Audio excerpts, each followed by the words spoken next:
What up? About to make a creamy shrimp pasta. Okay, let's get into this creamy goodness, all right? So first, I went ahead and boiled my rigatoni noodles. That's the noodle of choice today. I had some extra large shrimp. I went ahead and seasoned them with Old Bay and red pepper flakes. Okay, nothing major. I didn't want to overdo it. And of course, you don't want to ever overcook. Not really overcook, but you don't want to do that neither. But you don't want to over season your shrimp because it's just shrimp. But it's easy for it to be over seasoned. So start low, or you could just start with one. Just do one seasoning. I just want to do both. Red pepper flakes not that bad, paired with Old Bay. So I figured that wouldn't be too bad. Went ahead and gave it a little mixy mix, and that's how it was looking. It's looking real shrimpy. At the last minute, I noticed I had some leftover chicken in the refrigerator, and it had peppers and onions with it. So I tore it up with my hands. I really could have chopped it up, but I'm at home. It's my house. It's my kitchen. It is what it is. So then I put that in there and I sauteed that with the shrimp. And, I'm going to leave this together, but I want to make sure it got up to temp and everything cooked together and everything is done. So I let that saute for a minute, left that alone. I got started on my veggies next. I chopped up 1 onion, 1 red pepper, 1 green pepper. That is all. Gave it a mixy mix like so. Okay. Mix that thing up. Want to make sure they cook thoroughly because I want this to soften. So to help to soften, I added a tablespoon of butter and I added in like maybe a tablespoon or so of minced garlic too.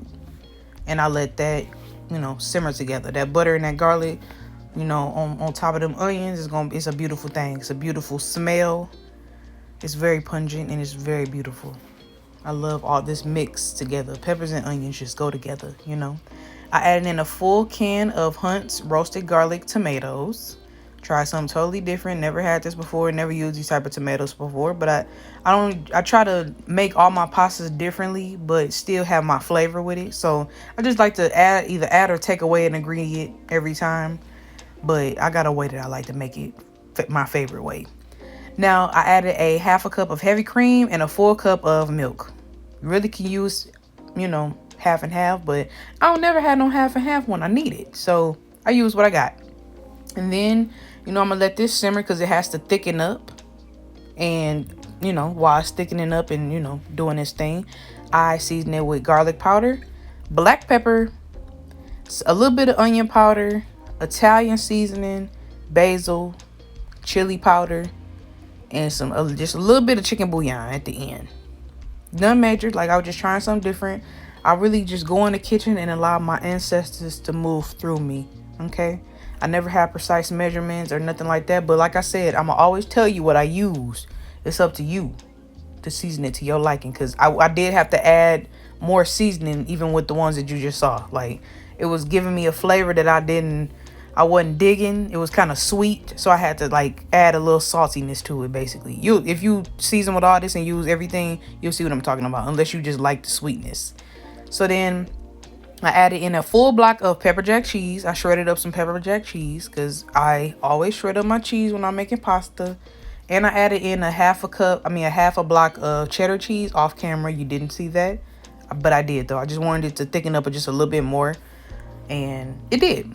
So then now we added that pasta back in, my rigatoni noodles, add that back in, give it a nice stir so we can make sure everything is coated and make sure everything cooks thoroughly and evenly. We want that sauce all over it. It wasn't as thick as I needed it to be at this time, but this is why you got to let it simmer for a little bit. Let it just, be by itself. Leave it alone for a minute. You ain't got to hover over it. Everything got to become one. Because when I let this simmer, I'm adding my shrimp and the chicken back in. Boom. Look at that. Added it back in. Now get that to mix real good. And we're going to let this become one also. Okay? Let's do it. Get it in there. Get it mixed up. Let it simmer. Cover it. Leave it alone. Go take a break. Go clean or something. I usually take this time to clean the kitchen a little bit. This is how we was looking. Beautiful. I didn't get no plate, but I did get a snippet in my bowl. Make it. Enjoy.